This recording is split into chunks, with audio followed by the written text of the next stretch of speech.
strangers? Will they not say that ye are mad?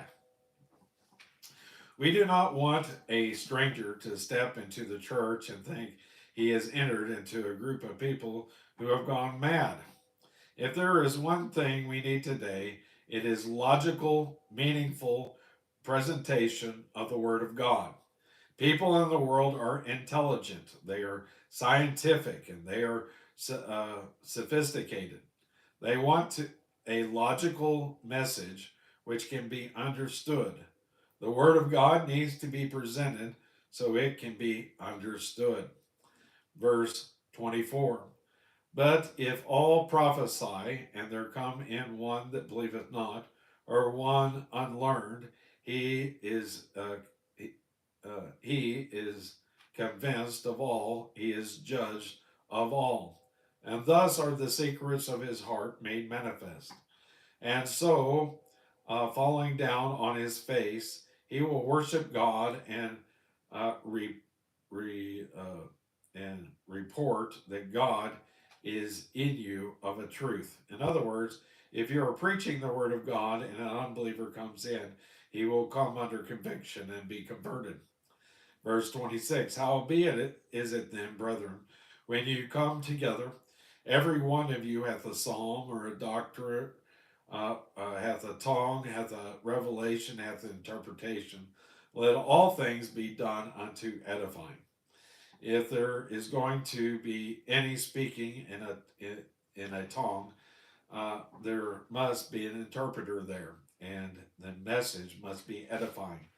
A former student of mine, that's J. Vernon McGee and not me, who had been a Roman Catholic, went into a tongues meeting and recited part of the Mass in Latin. When he sat down, another man rose up to interpret. He went on to say this, that, and another thing. Then this friend of mine got up and said, I just wanted you to know that is not what I said. I gave you the Latin Mass. And as he started to tell them what he had really said, the ushers hustled him out of the meeting and told him not to come back. I don't blame them for that, and I do not think it was proper for my friend to do that. I simply tell this to emphasize the fact that speaking in a tongue may be the least edifying and may be even be a hoax. Verse 27. Again, as I see people cycle through the room, you're welcome to comment and ask questions. I'll be glad to take those up as you write them in the comment section. Verse 27. If any man speak in an unknown tongue, let it be by truth, and at the most by three, and that by course, and let one interpret. But if there be no interpreter, let him keep silent in the church, and let him speak to himself and to God. Not only must there be edification, but there must be order. If someone is going to speak in tongues, there must be an interpreter, and the message must make sense in conformity with the Word of God. If it is otherwise, the Spirit of God is not in it. You may be sure of that. If no interpreter is there, or if two or three have already spoken, and one wanting to speak in a tongue is to be silent, he could go off somewhere and speak to himself. Verse 29.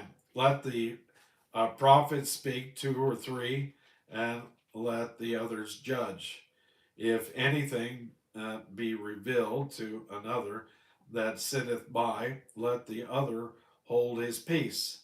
There were prophets in the church of that day, and they could speak prophetically.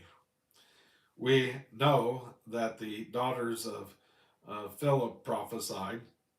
See Acts 21, verse 9. In the same chapter, we are told that Agabus also prophesied.